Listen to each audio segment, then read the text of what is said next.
much, and welcome everybody to this May 24th meeting of the Ad Hoc Committee on the Clerk's Office. You know that the mayor asked us to take a look at the function of the Clerk's Office. This came about mainly because when the time comes to review the clerk, and Stephanie, I'd like to welcome you on the call, by the way. Council members didn't feel that we knew enough about the kind of operation of the clerk's office to respond to a lot of the questions that come up in the course of a salary review. So the question was, is this the right structure, or what is the best way that we can take our responsibility seriously to review the clerk? I think I'll just let Ms. Simpson start. She's created some very valuable data and information about clerk's office functions and things and reporting lines. And then we can talk a little bit about what our options are when she's done. So, Ms. Simpson, over to you. Thank you, Mr. Driggs, and thank you, committee members. So I will keep this brief, but there's a lot of data here, and I'll go through it in some high level, but the details are there if you would like to review it in depth today or even later on. So as Mr. Driggs said, the main purpose of the presentation is to review the operational functions within the city clerk's office and to inform city council how to develop an evaluation process for the city clerk. And in addition to that, there are some additional expectations that was provided to us by the mayor, and we will go through those in depth today. But the last one that we won't go over necessarily today is what is the 3 to 5 year process. I think that will come up as part of your recommendation to full council when you develop your recommendation later today or at some future date. Thank you. So I thought it would be best to summarize the information with what the laws are. So the very first law that you must look at is the state of North Carolina and the state statute. And so in that law does say that there shall be a city attorney, and a city attorney shall be appointed by city council to serve at his pleasure.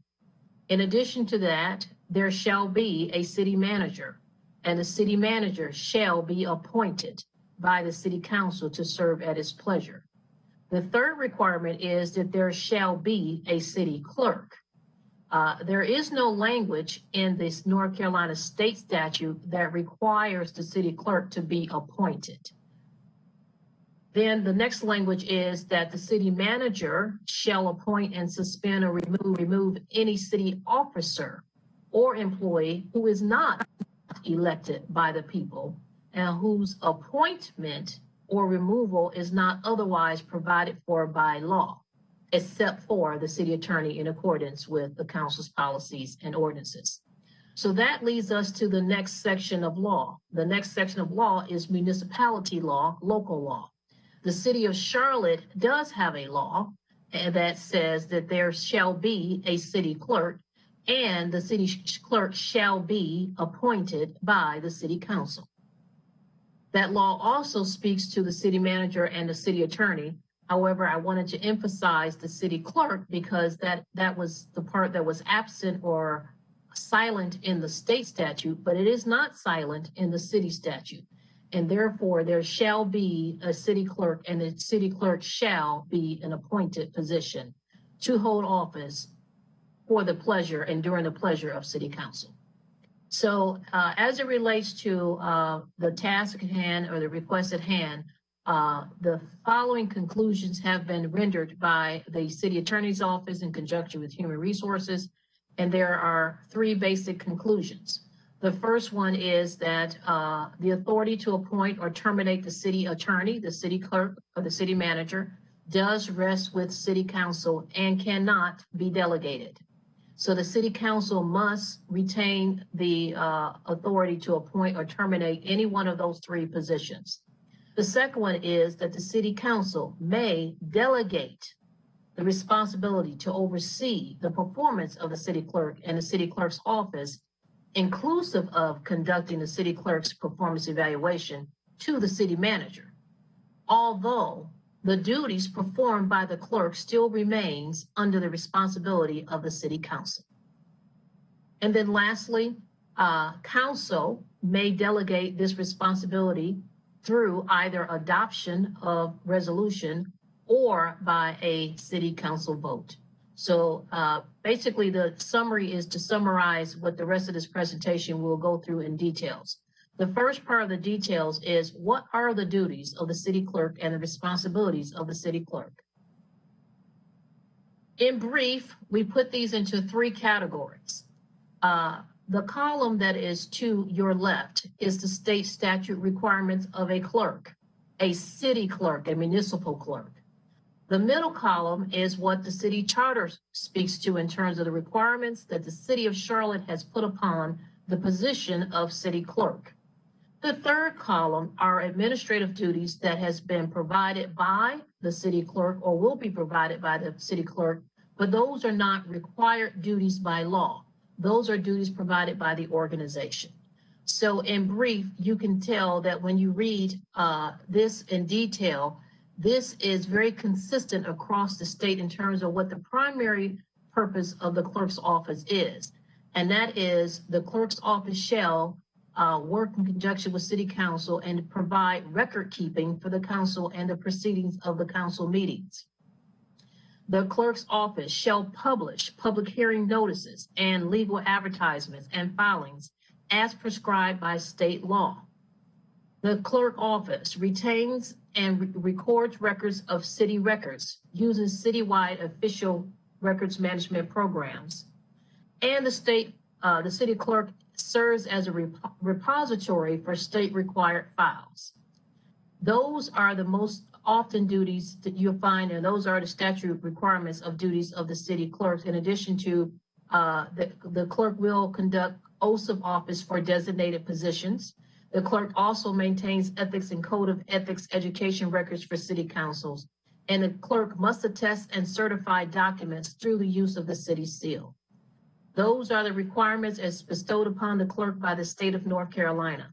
In addition to that, there are requirements as bestowed upon the clerk by the city of Charlotte, and that is in the middle. You'll find that they're very similar to the ones that has been put upon by the state. The differences being that in the city of Charlotte, the clerk is the designated person to preside and designate for the boards of two boards.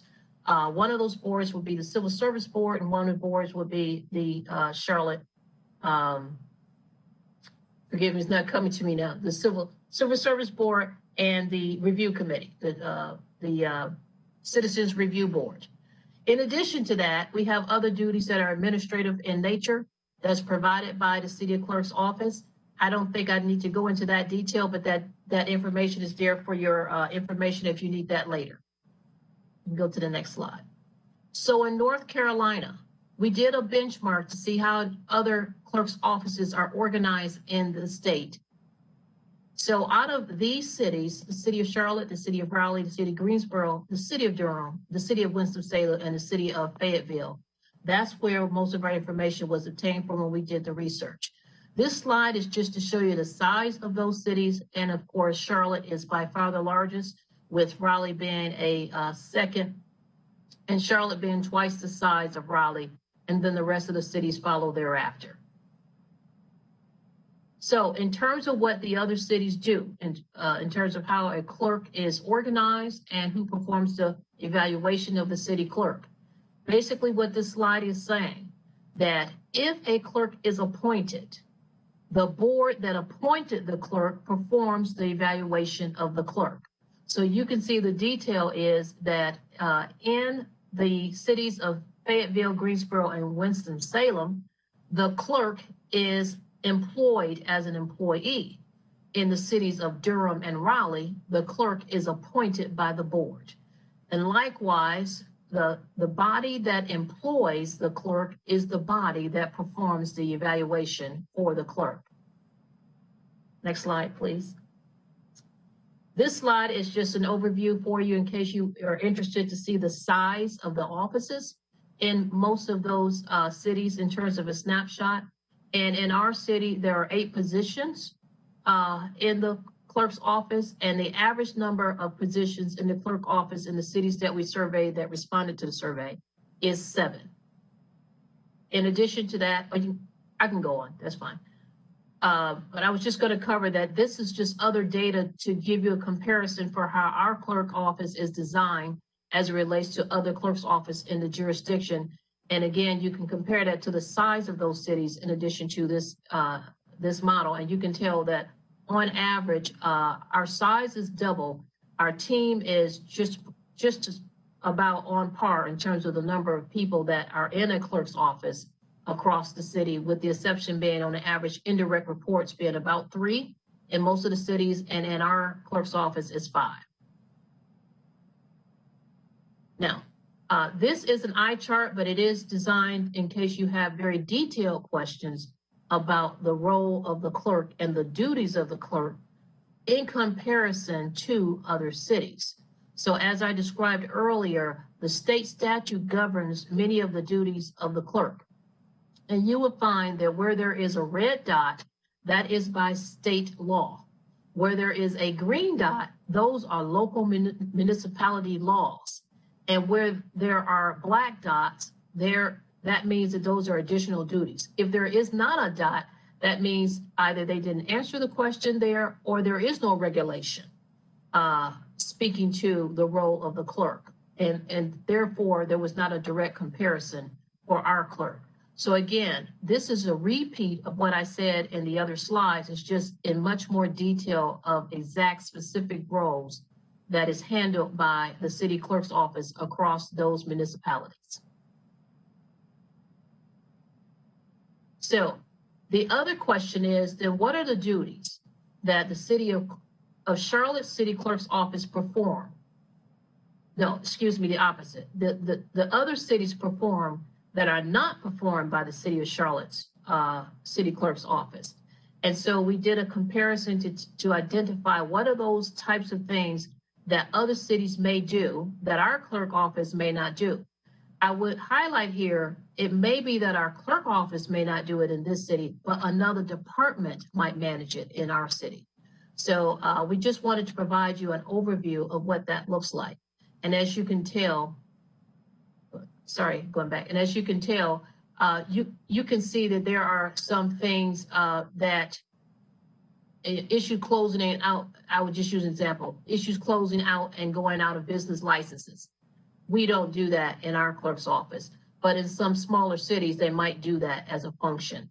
So those are just examples of other types of functions a clerk's office might do in other organizations that ours are not responsible for conducting. Thank you. Now, in addition to the cities, we also looked at what the counties are doing. So we looked at Wake County, Mecklenburg County, and then again, this is a caveat, City of Charlotte is inside of Mecklenburg County, but we still wanted to make sure we compared City of Charlotte in the same data, Guilford County and Durham County. So in that review, in Durham County, the hiring body is the Board of Commissioners, and the evaluation body is also the board. The same is true for Guilford County. In Mecklenburg County, the board appoints the clerk, yet the evaluation body is conducted by the county manager or the designee. And there is a statute that allows for that. And so I just summarized the statute. I didn't summarize it. I just copied the brief summary of the statute so that you were clear on what the words say in that statute versus what the words are in the city statutes. In the county statute, it says appointment powers and duties. The Board of Commissioners shall appoint or designate a clerk to the board.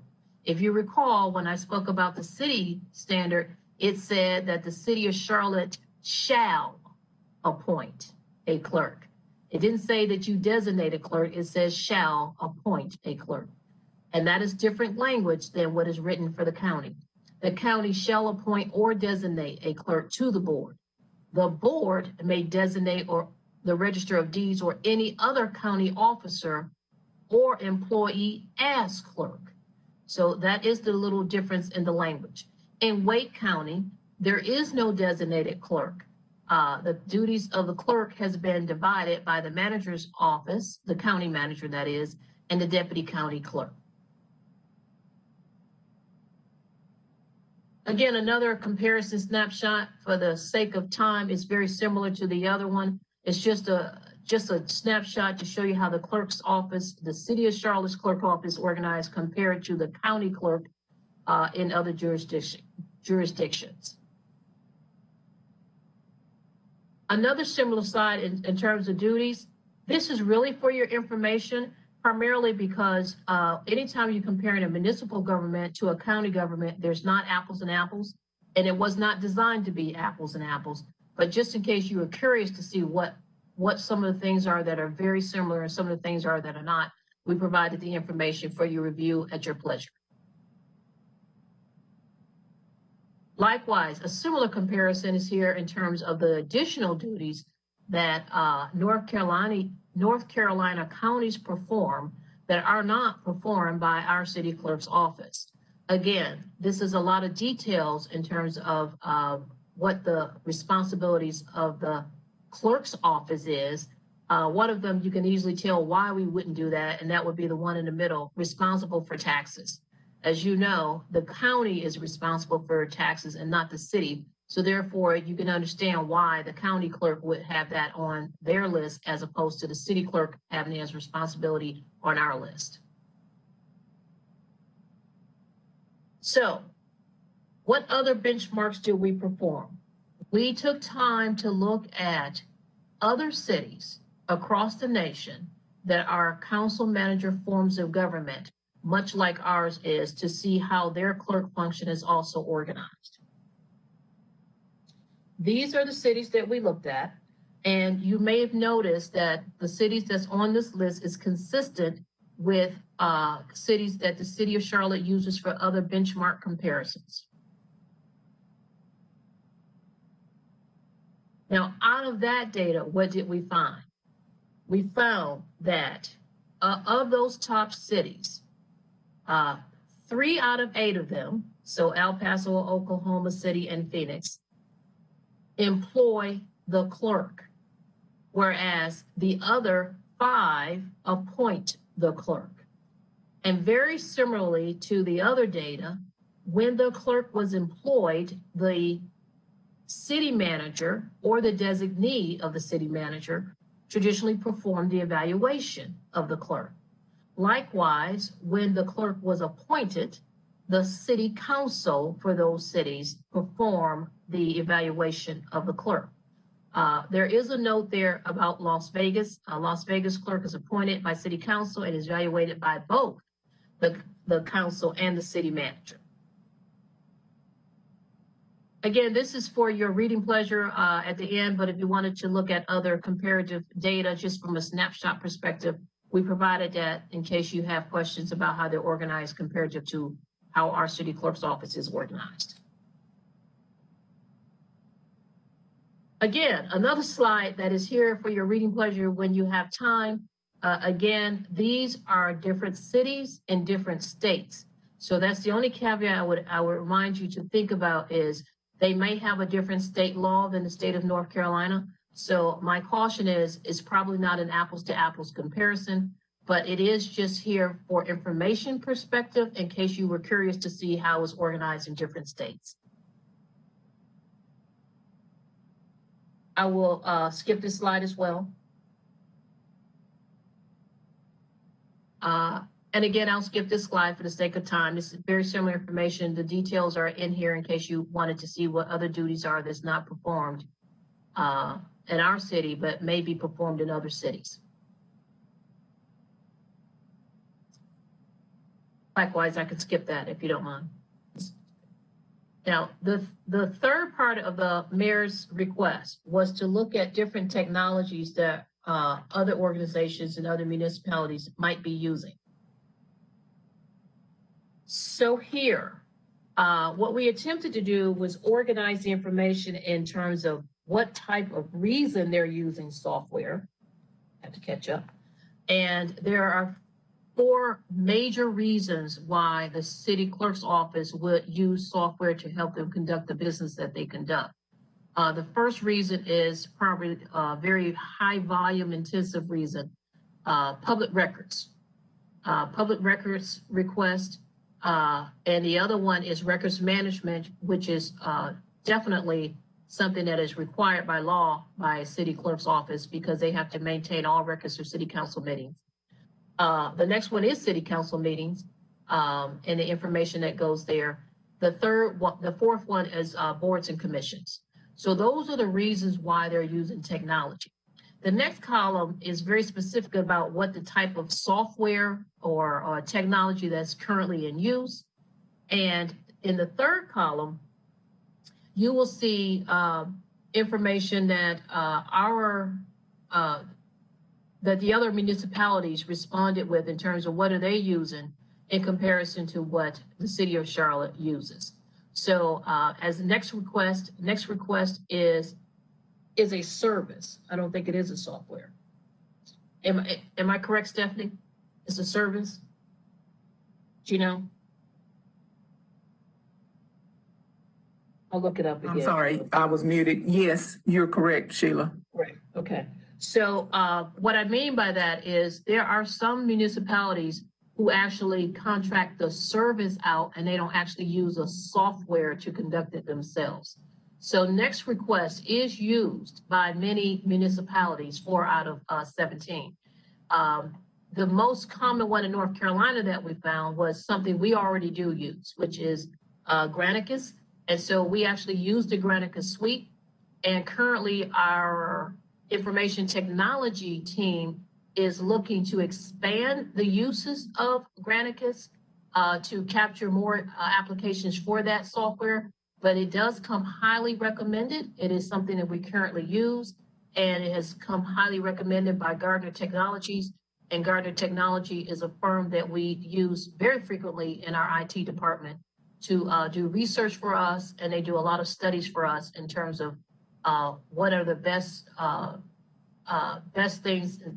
best practices in the industry, and they help us stay current with our technologies. So you will see a lot of different names on this list, but by far, Granicus is our primary software that's in use. And you'll see in the recommendation that our IT department is also recommending that we stay with Granicus and that we expand our suite to cover more, which is an application, a module inside of Granicus called Gov Service. The other recommendation that IT has for us is SMARSH. So unfortunately, I don't know what SMARSH, the acronym, stands for, but in terms of what it does, it is a technology designed to be able to capture text messages from any device, meaning that it could be a personal device or a city-owned device. So IT is looking at that. I do believe that part of the factors that they're looking into more is about the ethics of being able to obtain text messages from a personal device as opposed to taking it off a device that your organization handed to you to use. But they are looking at that as a potential expansion of our technology in across the city. That's not just for the clerk's office. That's something they're looking at across the city. And the reason why they're looking at it is for public records requests, because I think it is misunderstood that even though the clerk's office is responsible for gathering public information requests, they don't have all the information. So they have to send a request out to the organization to try and obtain the information, and then they summarize it and respond to the request. So if we were to use a software or a service like SMARSH, what that would mean is that any device, any department, any employee, anywhere, you wouldn't have to ask the clerk's office to gather all that information. You could do that from a different way and have the technology pull it from any device. So that is being looked at, but that's not just for the clerk's office. It's really a technology that would be looked at for the entire organization. So in conclusion, there are just a few points I wanted to make and then turn it over to the committee, Mr. Driggs from there. The first one is in terms of what did we find overall? What we found was that if a city did appoint the clerk, if the council of that city appointed the clerk, the council of that city performed the evaluation. If the organization hired the clerk, then the organization allowed for the city manager to perform the evaluation of the clerk. That's what we found inside of North Carolina. What did we find in the council manager government, other council manager government cities across the United States? Very similar data, and that is that the agency that employs is the agency that evaluates. So in this category, appointed councils also evaluated their city clerk. And then again, what happens in Mecklenburg County, because Charlotte is in Mecklenburg County, and Mecklenburg County is the largest county, the board does appoint and the manager evaluates, and that is consistent with their state statute, and their state statute is different than the state statute that covers municipalities.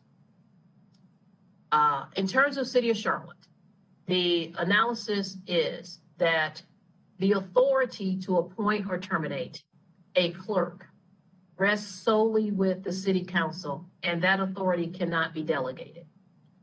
City council may delegate the responsibility to oversee the performance of the clerk and the city clerk's office, inclusive of conducting performance evaluation of the clerk. However, the duties still remain under the authority and the direct authority of the city council. Also, in terms of a process, if you wanted to make a change to the current state, and the current state is that city council is currently conducting the evaluation for the city clerk, the city attorney, and the city manager. If you want to make a change to that regarding the city clerk, that you can do that.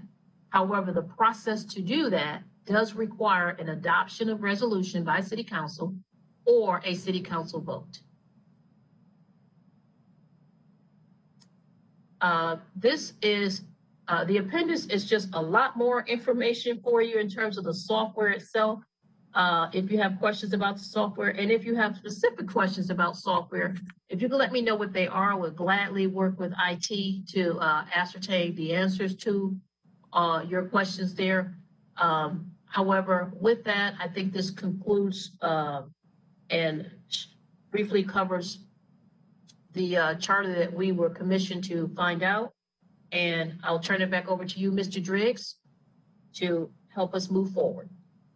Thank you, Ms. Simpson. That's a very thorough analysis, a lot of good data for us.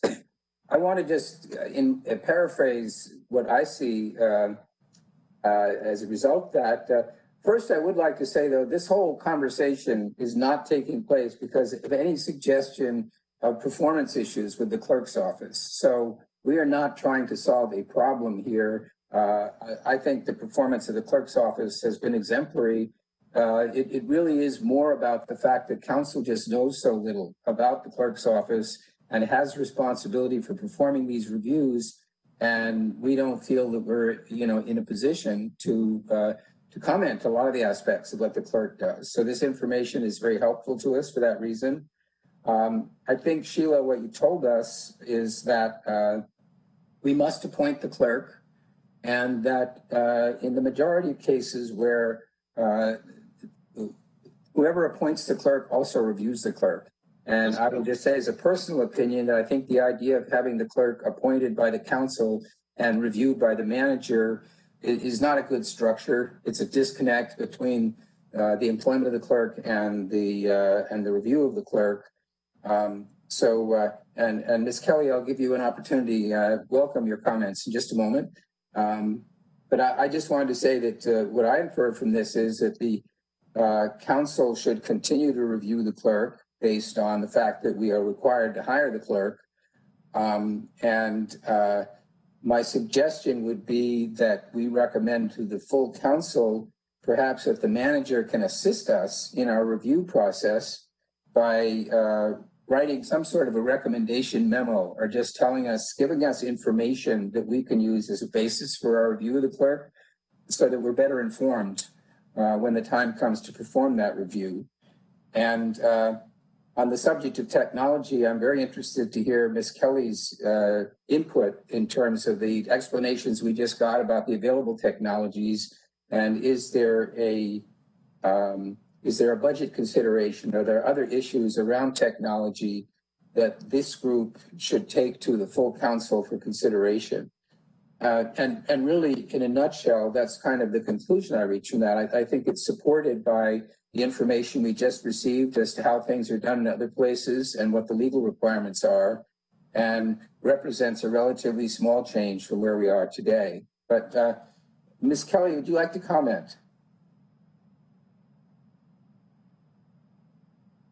Thank you, Mr. Driggs, and thank Sheila and your team for the extensive research that that you've done related to the duties and responsibilities of the clerk's office in North Carolina and in the United States. That's very good information that you've compiled, and I hope that it will be shared with the full council, at some point in time, that they may be more enlightened on the duties and responsibilities of the clerk. But related to Mr.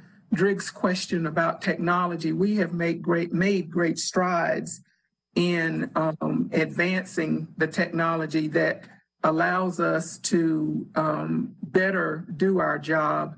As you are aware, we provide to the council verbatim minutes, and so the advances that have been made in the technology that we use in our office has assisted us and allowed us to do that to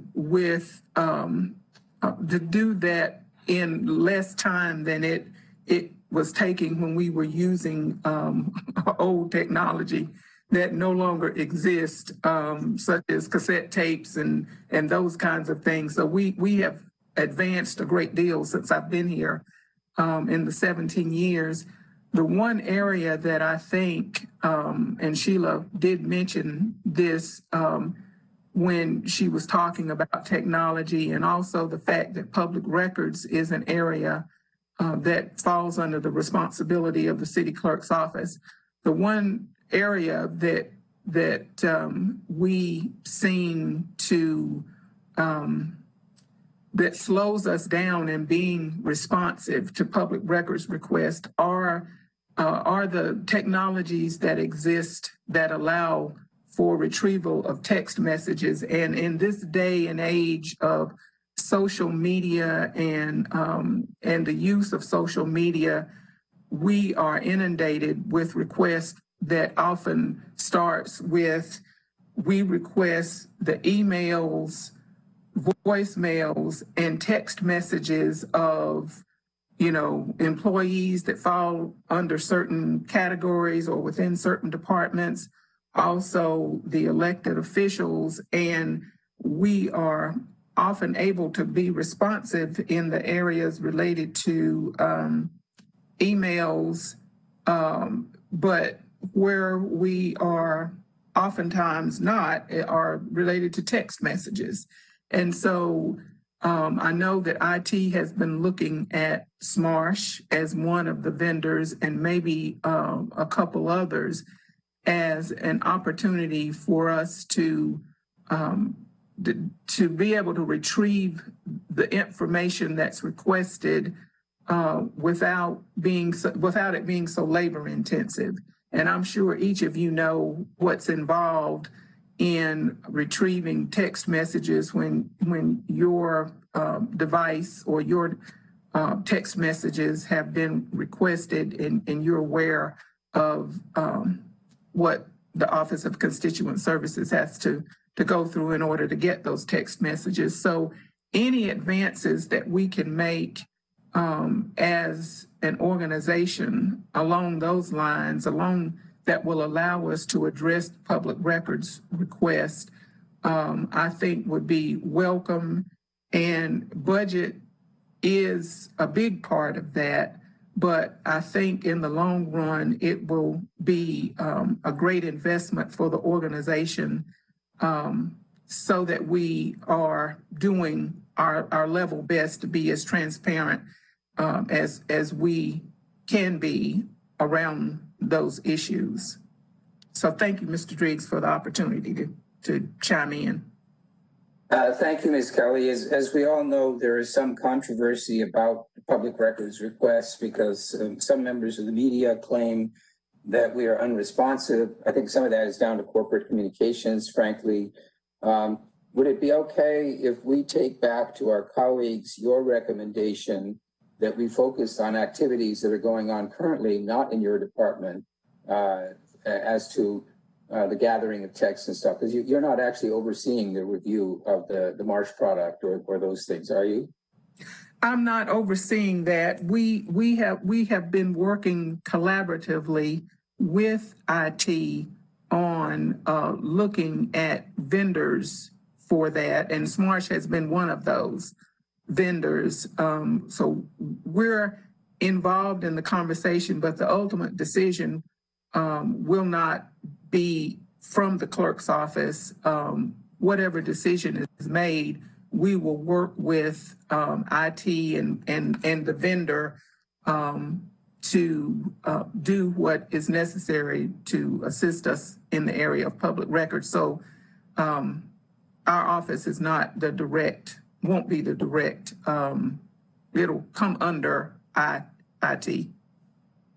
Okay. And as far as the suggestion is concerned that maybe the manager could help us to understand better your operations and things that we should think about in performing our review, is that something you think can work? We're just in a position where we get asked a lot of questions about what you do and don't know the answers. I certainly see no reason why we could not collaborate and work together to provide council with to provide the city manager with the information you desire to use in the evaluation process. That is certainly something that we can work on, even with assistance from HR. Right. And as far as technology is concerned, I take your point about the fact that there's a lot going on. Are there any other technologies? Are there any things that you feel you could be doing or should be doing, and it's a budget question, or are you satisfied that the work you're able to do in the area of technology is what you would want? I am quite satisfied that our office is using the technology that we have available to us, that's been made available to us, and we've been able to collaborate with other departments, like in the use of Granicus. And Granicus helps us a great deal with our boards and commissions. It allows us to be able to pull the information that council needs quickly, and allows the public the access to applications, to submit applications online. So I personally think we're in a good place in terms of technology. I think we're doing our level best with what we have at the moment. I can't think of any new technology that could assist us any better than what we currently have in use. Okay, so for my council colleagues then, are there any questions? I can't see if hands are up. Just go ahead and speak. Yes, thank you, Mr. Chairman. So you pretty much summarized what I was going to say earlier, and you had asked some questions that I have had. I mean, it's pretty clear in terms of the direction based on Ms. Simpson's recommendation. I'm trying to understand slide 11 and 17. It was a lot to read on that slide, but if we can if HR can help us with the recommendations as to what are the responsibilities that are not currently being performed by city clerk's office, that are currently being performed by someone else, and where is the gap? I'm trying to understand the gap here and where we can bridge that gap. So that's slide 11 and 17. Would you like for me to respond now, Ms. Ashmere, or you want me to wait? Either way, you can go ahead and respond, and then I can ask a follow-up question later on. So slide 17, that's what counties do that our city clerk does not do. The main purpose of that slide was not to suggest that our city clerk should be doing those things. The main purpose of that slide was to provide you information about what are the types of things that a county might conduct in their office that might be different than what is conducted in the city of Charlotte's office. That's the only reason for that slide.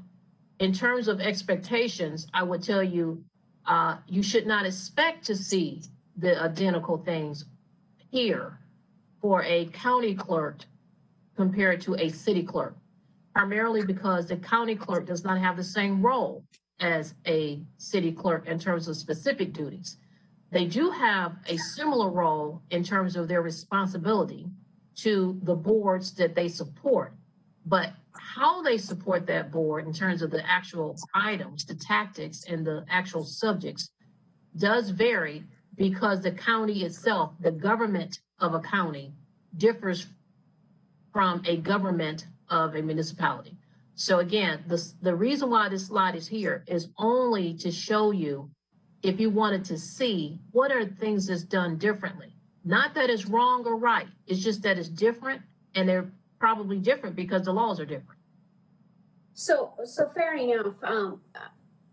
Can you go to slide number 11? So that's the cities across the state, is that correct?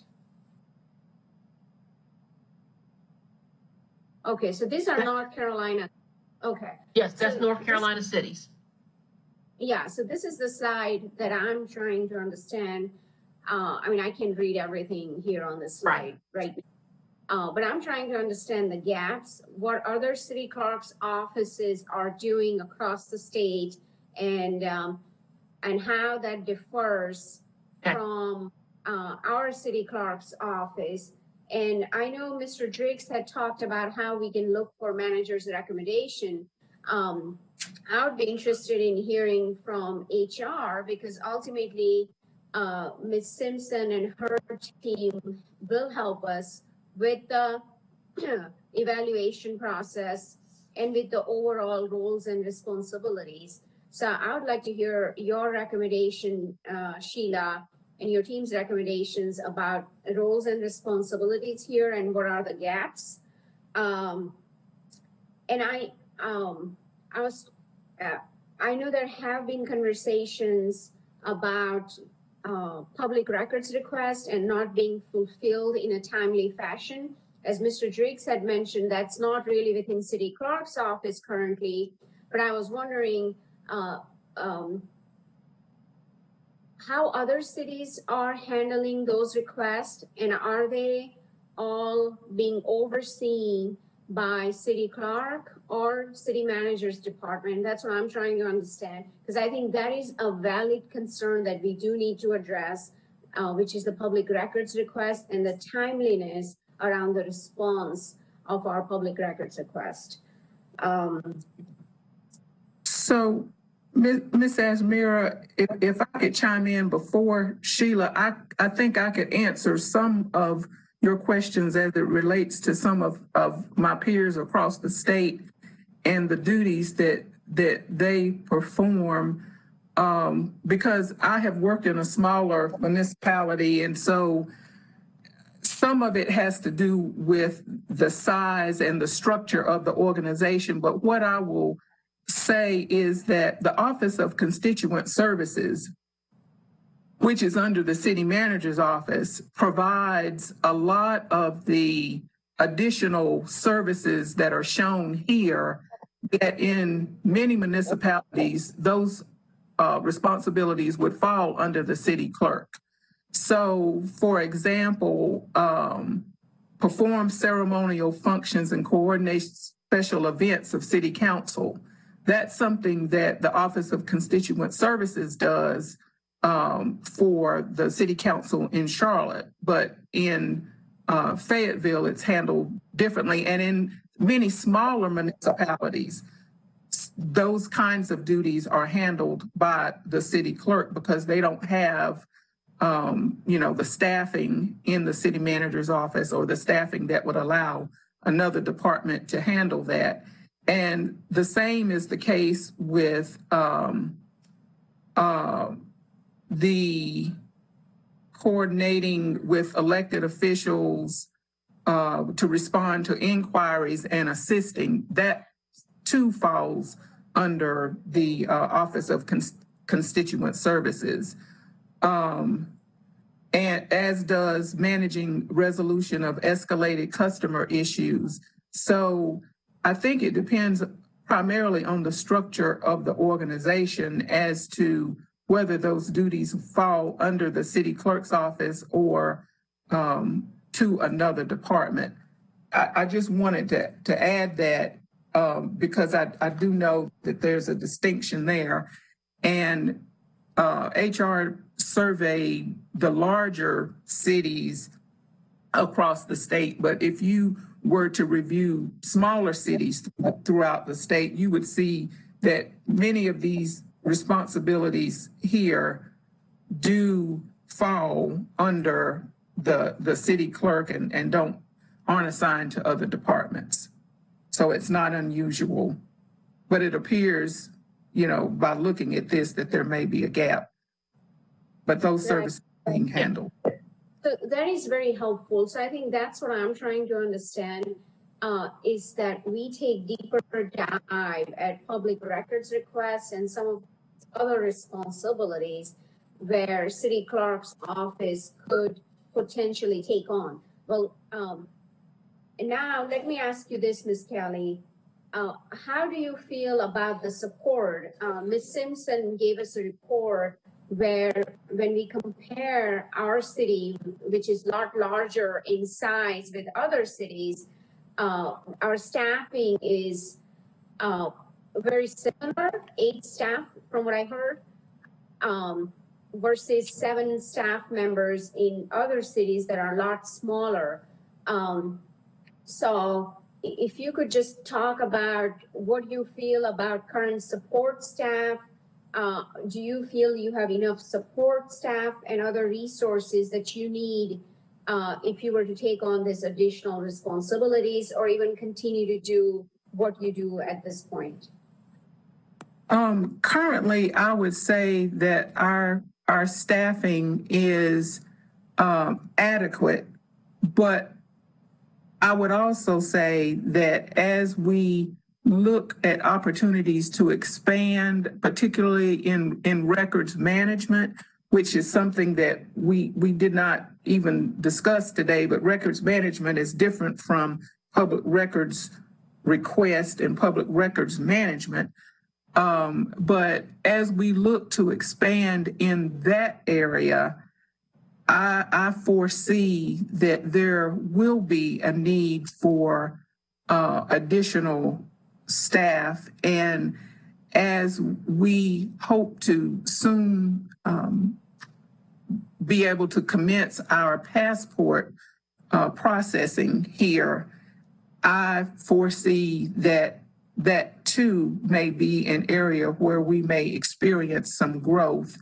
So I would say for the moment, I feel comfortable, but as we look to expand in those areas and maybe more, that additional staff will definitely need to address that. But right now, I think we're doing pretty good. Thank you, Ms. Kelly. Mm-hmm. So I will Yeah, add. I think a key point is the fact that because we are larger and we have a much bigger and more diverse staff, some of these functions can be performed by others. There are small municipalities that don't even have a manager. So it's all a question of scale. I don't think there are any functions that we can identify on these schedules that are critical that are not being performed by anybody in Charlotte. It's really just a question of who does it. And I was impressed by the fact that as we looked at the list of responsibilities of the clerk for Charlotte and saw how many of them are not performed by clerks in other places, we do have a pretty full complement here. Mr. Phipps, did you have any questions or comments? Yeah, I have a comment. I really find it interesting, and I think, if I'm allowed to say so myself, I would think that it would be a little frustrating, even for the city clerk, because I can recall on my time on council where we went through this exercise. One time we had the manager doing the evaluation, then we switched it back to us, and then we heard some comments and complaints about not knowing what the clerk actually does, and I thought we had addressed that pretty much, but I guess with new council members coming on, I guess the re-education process might be play a part in it, but I just it seems like we go through this seemingly on a periodic basis for some reason. so I'm trying to understand. I thought when I was there, I mean, we had talked about passport processing and how that could be a potential profit center for the city of Charlotte and expanding the clerk's office in that regard. So I thought we were at a pretty good place with it, but then again, you got changes in council members. You got 2-year terms, and I don't know if everybody's got to be re-educated. They're wondering who, So that's why I was just wondering, how did we get back to this again? So, but otherwise, I think we got a good basis here to go forward. We got a lot of good information, and we know what the roles and responsibilities of the clerk are, and we know what the staffing levels are. We know what the potential for growth could be if we expand. So, I think we can move forward on this. So I think the bottom line is it ain't broke. We don't need to fix it. We probably need to review from time to time and make sure, because we have so little kind of daily awareness of what goes on. I mean, the clerk comes to meetings, we see stuff getting done. So it doesn't hurt to take a look, but I think what we've seen does reinforce the idea that where we are is not a bad place. I do think that because of what you mentioned, Mr. Phipps, the new people coming on council all the time and really having no idea. I mean, it's sort of an appreciation for the clerk's office takes a while to gain. So I just think the idea that the manager who would, for example, be responsible for a decision to add personnel. I mean, that's something that the manager has to incorporate in his budget. So he does have a role in some of this. And the manager is the one that reports to us. And hence my recommendation that we get from him some advice to guide our review process. But if the three of us are in general agreement, I would propose that we write a memo from this group to the mayor suggesting that we've performed this review, that we're satisfied with the functions of the clerk's office and with the technology that's being used there. Perhaps note to the points that Ms. Kelly made about the difficulty of text retrieval and how there's an opportunity there. And then suggest this idea of the manager writing us a memo to guide our review process. If we can agree on that, then I think we'll go ahead and create that memo and circulate it so that the three of us agree on what it says and send that along to the mayor and the manager. Everybody okay with that? I'm okay with that. I think that's a good workable recommendation. Any kind of extra feedback that we can get on performance, I think is a good thing. So I would interpose no objection to that. All right, Ms. Ajmira, any further comment? Yes, so I would like to see also HR, Ms. Simpson providing us her recommendations along with city manager, because Ms. Simpson will be helping us with the evaluation process and understanding roles and responsibilities. So if we can also add her along with our city manager, that would be great. Ms. Simpson, do you have any thoughts about that? Well, the one thought that I do have is that my recommendation from an administrative perspective must be in alignment with the city manager, because the city manager is overall administration. So I think what I'm hearing though is, well, I'll tell you my recommendation is now, and that is that we have a process that I think does work. What I'm hearing from everyone is that I think Mr. Phipps is right, Mr. Driggs is right. Part of the concern is that maybe council members are not aware of what the clerk's office duties are, but underneath that, they're probably not aware of why they need to be concerned about what the clerk's duties are. Because if you're so new, you may not connect all those dots together. So I would say that the input I think that would be valuable is when we all come back to some new normal. One year, the clerk's office offered a tour and of the clerk's office to demonstrate the role of the clerk and to demonstrate the purpose of the clerk as it relates to how residents and community and council engages with the clerk's office. My recommendation would be that the city council participate in that type of a review again, that type of open house. It was an open house conducted by the clerk's office. And then if you're asking me to do something in terms of the evaluation, Ms. Ajmira, yes, I think HR can continue to survey and include in the survey information from the Board of Commissioners and the Civil Service Board, information that they shared about their experience with the clerk's office, because the clerk's office does have some responsibility to oversee their operations as well. So what I don't want to do is appear that my recommendation is going to be different than a city manager's recommendation, given that the city manager does govern all administration for the city of Charlotte. So I hope that makes sense is what I'm trying to.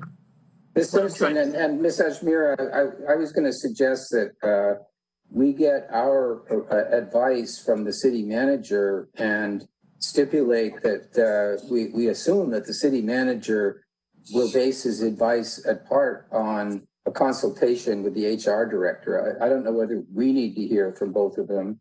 I would hope that he would consolidate what he knows from the various sources to come up with a recommendation for us. Right. So as Ms. Simpson just mentioned, there are other stakeholders that are outside of our city employees, such as boards and commissions, the folks who serve on our boards and commissions, and other outside stakeholders that I think we need to include their feedback in our overall recommendations. Right. I think we could certainly specify that we are looking forward to hearing from the city manager about these particular issues, the outsiders and others, and would expect him to inform himself about what HR knows, and then kind of pull all of that together for us. But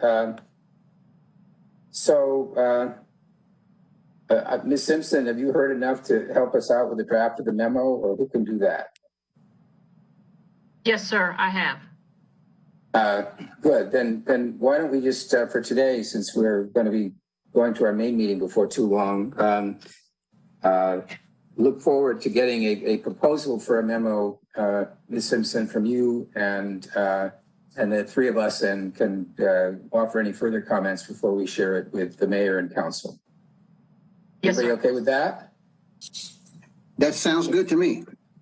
Okay. In that case, I look forward to seeing you uptown. I'm about to head up there for our meeting tonight. All right. Thanks, everyone. Thank you, Ms. Kelly and Ms. Simpson. Is that Ms. James I see? That is. Hey, I think we got the legal stuff covered. I hope we won't do anything that you consider to be irresponsible. But You're doing great if you can get out of this meeting without the attorney saying anything. So that's good. yeah. Let's call it quits, guys. Meeting is adjourned. Thank you. Bye-bye. Bye. Okay.